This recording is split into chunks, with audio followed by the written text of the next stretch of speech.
নবম শ্রেণীর প্রিয় ছাত্রছাত্রীদের ভালোবাসা জানাই অমরেশ মণ্ডল টিউটোরিয়াল চ্যানেলে প্রত্যেককে স্বাগত। তো এর আগে 1 থেকে 11 নম্বর স্কুল আমি উত্তর এমসিকে এবং ভেরিয়েশন অ্যান্সার আপলোড করেছি।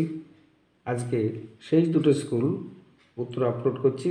ভিডিওটি সম্পূর্ণ তোমরা দেখবে এবং যারা চ্যানেলে নতুন তাদেরকে বলবো চ্যানেলটি অবশ্যই সাবস্ক্রাইব করতে, কারণ সামটিভ 2 এবং সামটিভ 3 বাকি প্রশ্নের উত্তরগুলো তোমরা পেতে থাকবে। তো দেখো, প্রথম কোশ্চেন হচ্ছে 11 গ্রাম CO2 অণুর সংখ্যা কত? এর অপশান দিয়েছি, তাহলে আমরা কীভাবে করতে পারি? CO2 এর গ্রাম আণবিক ভর কত? কার্বনের পারমাণবিক ভর হচ্ছে 12, অক্সিজেন এক একটি 16, তাহলে 2 গুণ 16 যোগ করলে কত পাচ্ছি? 44 গ্রাম। তাহলে 44 গ্রাম CO2 অণুর সংখ্যা হচ্ছে অ্যাভোগাড্রোর সংখ্যা 6.022 ইন্টু 10⁻23। তাহলে 1 গ্রাম কার্বনের অণুর সংখ্যা কত? এটাকে 40 দিয়ে ভাগ করতে হবে। তাহলে 11 গ্রাম, এটা বেশি হবে, তাহলে গুণ হবে। তাহলে দেখতে পাচ্ছি 11 দিয়ে 40কে ভাগ করলে 4 পেলাম। এবার এই 4টাকে নিচে রাখলাম। এবার 1/4 লেখা যায়। 1/4 ইন্টু 6.022 ইন্টু 10⁻23। এবার 1/4কে 1কে 4 দিয়ে ভাগ করলে কত হবে? 0.25। 0.25 গুণ 6.022 ইন্টু 10⁻23। তাহলে এটি অ্যান্সার হবে এইটা, বি এরটা। কোয়েশ্চেন নাম্বার 2, জলবিন্দু গোলকাকার হয় কারণ কি? এটা উত্তর হবে পৃষ্ঠটান। পৃষ্ঠটান অ্যান্সার হবে 1 AU অ্যাটমিক মাস ইউনিট। এর মান কত? 1.66। এখানে দেখো 10⁻24, 1.66 গুণ 10 -24। পড়ন্ত বৃষ্টির ওটার প্রান্তীয় বেগ লাভ করার কারণ কি? এটি উত্তর হবে বায়ুর সান্দ্রতা। সান্দ্রতার জন্যই প্রান্তীয় বেগ লাভ করে। উষ্ণতা বৃদ্ধিতে জলীয় দ্রবণে কোন যৌগটির দ্রাব্যতা হ্রাস পায়? পটাশিয়াম নাইট্রেট বৃদ্ধি পায়, NaCl প্রায় অপরিবর্তিত থাকে, অ্যামোনিয়াম ক্লোরাইডও তাই। কিন্তু ক্যালসিয়াম হাইড্রক্সাইড বা কলিচুন এটির উষ্ণতা বৃদ্ধিতে দ্রাব্যতা হ্রাস পায়। লিটমাসের অ্যাসিড দ্রবণে বর্ণ কীরূপ হবে? লাল, নীল, হলুদ, বেগুনি। উত্তর হবে বেগুনি। তো মনে রাখবে, সরি বেগুনি নয়, এটা হচ্ছে লাল। কারণ অ্যাসিড দ্রবণে লাল হয়, আর ক্ষারীয় দ্রবণে তোমার নীল, আর লিটমাস হচ্ছে প্রসম দ্রবণে হচ্ছে বেগুনি। অ্যালুমিনিয়াম অক্সাইড Al2O3 একটি উভধর্মী অক্সাইড যে অ্যাসিড এবং ক্ষার উভয়ের সাথে বিক্রিয়া করতে পারে। ক্ষমতার একক কি? দেখতে পাচ্ছ watt, joule per second. SI পদ্ধতি একক হচ্ছে ওয়াট। 2 গ্রাম অণু জল সমান কত গ্রাম জল? পরের কোশ্চেন, 2 গ্রাম অণু জল। মনে রাখবে 1 গ্রাম অণু জল সমান যত জলের যেটা গ্রাম আণবিক ভর, 1 গ্রাম অণু জল মানে হচ্ছে 18 গ্রাম। কী করে?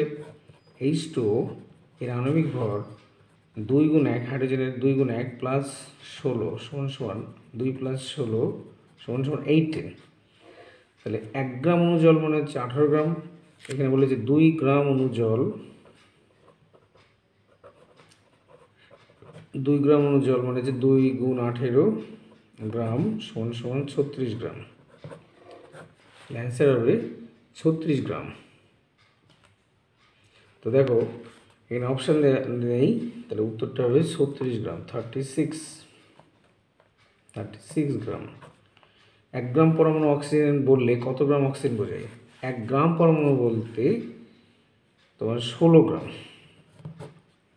1 গ্রাম পরমাণু অক্সিজেনের ক্ষেত্রে কত বোঝায়? 16 গ্রাম। লোহার আপেক্ষিক গুরুত্ব 7.8 হলে SI পদ্ধতিতে লোহার ঘনত্ব কত? তো এই ক্ষেত্রে আমরা কীভাবে করবো? বলে যে লোহার আপেক্ষিক গুরুত্ব দেওয়া আছে 7.8, SI পদ্ধতিতে লোহার ঘনত্ব আমরা জানি লোহার, এটা হচ্ছে সূত্র, আপেক্ষিক গুরুত্ব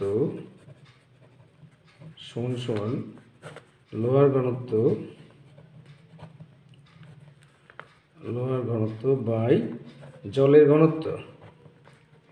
এবার অতএব লোহার ঘনত্ব বের করতে গেলে কি করতে হবে, দেখতে পাচ্ছ লোহার ঘনত্ব সমান লোহার আপেক্ষিক গুরুত্ব ইন্টু জলের ঘনত্ব। তাহলে লোহার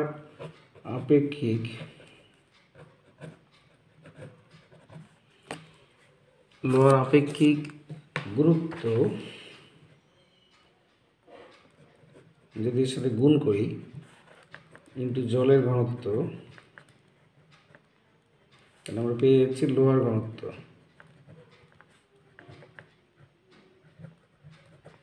ওকে, তাহলে যদি মান বসে দিই, লোহার আপেক্ষিক গুরুত্ব দেওয়া আছে 7.8 আর জলের ঘনত্ব হচ্ছে 1 গ্রাম পার সেন্টিমিটার কিউব সমান সমান লোহার ঘনত্ব। তাহলে এটা যদি উল্টে দিই, অর্থাৎ লোহার ঘনত্ব সমান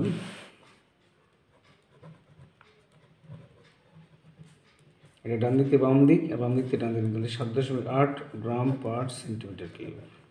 এটা হচ্ছে অ্যান্সার। কীভাবে করলাম দেখে নাও, স্ক্রিনশট নিতে পারো। লোহার আপেক্ষিক গুরুত্ব সমান লোহার ঘনত্ব বা জলের ঘনত্ব, অর্থাৎ লোহার আপেক্ষিক গুরুত্ব ইন্টু জলের ঘনত্ব সমান লোহার ঘনত্ব। এটা মান বসিয়ে দিলাম, অ্যান্সার পেয়ে গেলাম। অ্যান্সার হচ্ছে 7.8 গ্রাম পার সেন্টিমিটার কিউব। পারদ এবং গ্লিসারিন কার সান্দ্রতা বেশি?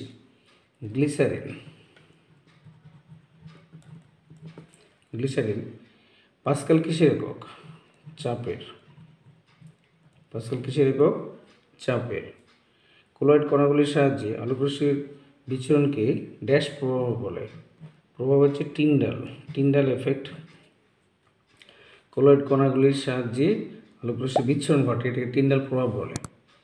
জলকে সর্বজনীন দ্রাবক বা সলভেন্ট, কারণ বেশিরভাগ আয়নীয় বা তড়িৎদ্রুজি যৌগগুলো এবং সমযোজী যৌগ দ্রবীভূত হয়।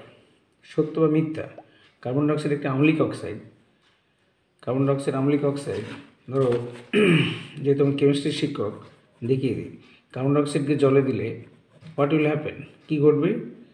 তৈরি হবে মৃদু কার্বনিক অ্যাসিড।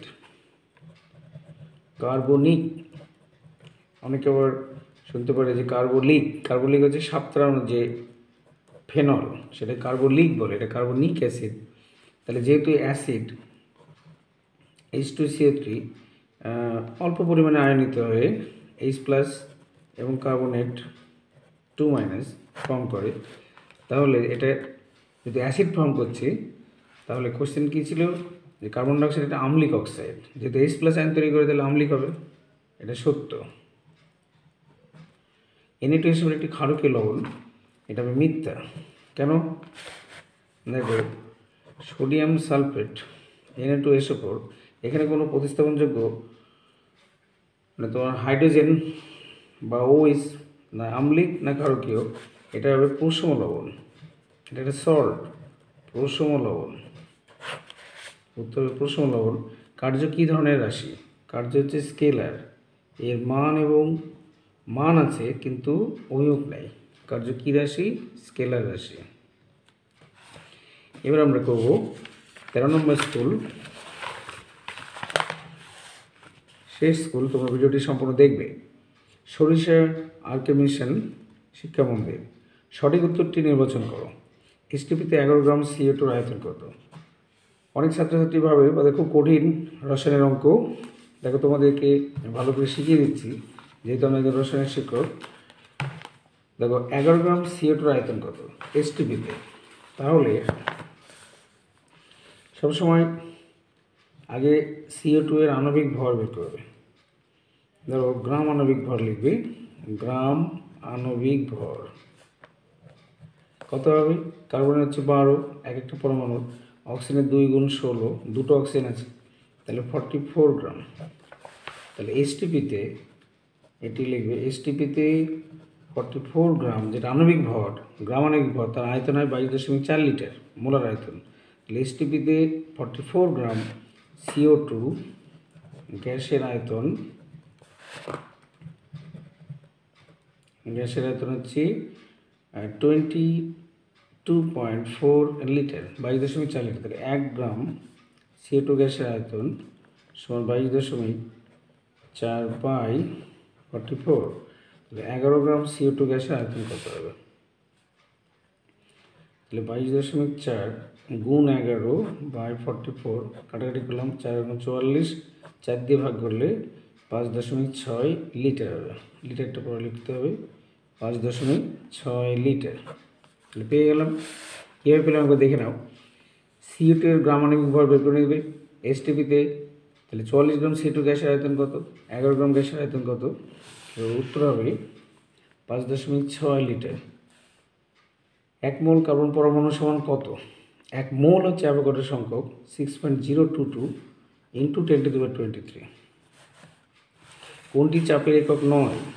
দেখতে পাচ্ছ কোনটি চাপের একক নয়? পাস্কাল হবে, বার হবে, ডাইন/সেমি স্কয়ার হবে, নিউটন/মিটার। পারদের উপরিতল উত্তল হয় যে ধর্মের জন্য, সেটা হচ্ছে পৃষ্ঠটান। চাপ বৃদ্ধিতে তরলের কঠিন দ্রব্যতা তোমার বলেছে বৃদ্ধি পায়, হ্রাস পায়, তারপরে প্রথমে বাড়ে পরে কমে, একই থাকে। চাপ বৃদ্ধিতে দ্রব্যতা বৃদ্ধি পায়। দেখবে যে কোল্ড ড্রিঙ্কস বর্তমানে খুব গরম পড়েছে, স্প্রাইট খাচ্ছি আমরা, তাহলে স্প্রাইটে ওর মধ্যে কী হয়, চাপ বৃদ্ধি করে তরলের দ্রব্যতা বৃদ্ধি করায়। কোনটি ক্ষারকীয় লবণ? ক্ষারকীয় লবণ এখানে একটাই আছে, বিসমাথ BiOCl। এটা হচ্ছে তোমার আম্লিক লবণ, সোডিয়াম হাইড্রোজেন ফসফেট, ওটা আম্লিক লবণ। NaCl হচ্ছে প্রশম। প্রশম দ্রবণে লিটমাসের বর্ণ কী হবে? প্রশমতে বেগুনি, আর আম্লিক দ্রবণে হচ্ছে লাল, আর ক্ষারীয় মাধ্যমে হচ্ছে নীল। Z সমান কার্যবাহী ক্ষমতা, তাহলে Z কোন রাশি? Z হচ্ছে ক্ষমতা সমান কার্যবাহী সময়, তাহলে এটা সময় হবে। তারপরে দেখো সত্য বা মিথ্যা লিখতে হবে। 64 গ্রাম অক্সিজেন সমান কত গ্রাম পরমাণু অক্সিজেন? মনে রাখবে 16 গ্রাম অক্সিজেন মানে হচ্ছে যে 1 গ্রাম পরমাণু অক্সিজেন, তাহলে 64 গ্রাম মানে 4 গ্রামই হবে। অঙ্ক করে বোঝাই। অক্সিজেন এর গ্রাম পারমাণবিক ভর কত? সমান 16 গ্রাম।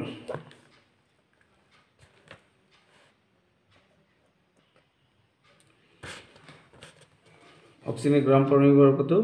16 গ্রাম। তাহলে 16 গ্রাম, এখানে কোশ্চেনে কী বলেছি যে 16 গ্রাম অক্সিজেন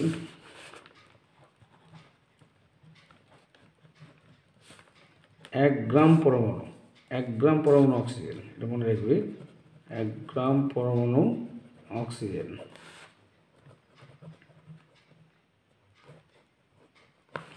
তাহলে 1 গ্রাম অক্সিজেন সমান 1/16, তাহলে 64 গ্রাম। 64 গ্রাম অক্সিজেন সমান 64/16, কাটলে কত হবে? 4 গ্রাম। 4 গ্রাম পরমাণু অক্সিজেন, এটা সত্য হবে। এর মৌলের পারমাণবিক ভর সমান মৌলের একটি পরমাণুর ভর বা অক্সিজেনের সাপেক্ষে হলে অক্সিজেন একটা পরমাণুর প্রকৃত ভর ইন্টু 1/16 হবে। তাহলে কিন্তু 1/16 নেই, তাহলে উপরেরটা হচ্ছে সত্য, নিচেরটা হবে মিথ্যা। ইয়ং গুণাঙ্ক, এটি হচ্ছে হুকের সূত্র। নাম্বার 2 পারমাণবিক উপপাদ্য শক্তির সংরক্ষণ, এটা 3 নম্বর। আর প্রান্তীয় বেগ সান্দ্র মাধ্যম, এটা হচ্ছে 1 নম্বর। মোলার গাড়িতে একক কি? মোলার গাড়িতে একক হচ্ছে মোল পার লিটার, এটা এখানে লিখছি মোল পার লিটার। গ্লোবাল লবণের সংকেত কি? গ্লোবাল লবণের সংকেত হচ্ছে Na2SO4.10H2O। সোডিয়াম সালফেট, তার সাথে 10 অণু জল থাকে। একটি দ্রবণে মিথাইল অরেঞ্জ যোগ করলে হলুদ বর্ণ ধারণ করে, দ্রবণটির pH কত হবে? অবশ্যই pH > 7, সে 8 হতে পারে, ম্যাক্সিমাম 14। আর বলয় পরীক্ষা উৎপন্ন বলয়ের রাসায়নিক নাম কি? এটি বেশ শক্ত, তোমার রাসায়নিক নাম আগে সংকেতটা লিখি, Fe H2O 5NO third bracket SO4। এবার এটা বলছি যে অ্যাকোয়া আর নাইট্রোসোনিয়াম, তাহলে অ্যাকোয়া হচ্ছে অ্যালফাবেটিক্যাল অর্ডারে প্রথমে আছে, তাহলে এটা উত্তর হবে 5টা থাকার জন্য পেন্টা অ্যাকোয়া বা অ্যাকোয়া অ্যাকচুয়ালি ওকার হবে পেন্টা অ্যাকোয়া নাইট্রোসোনিয়াম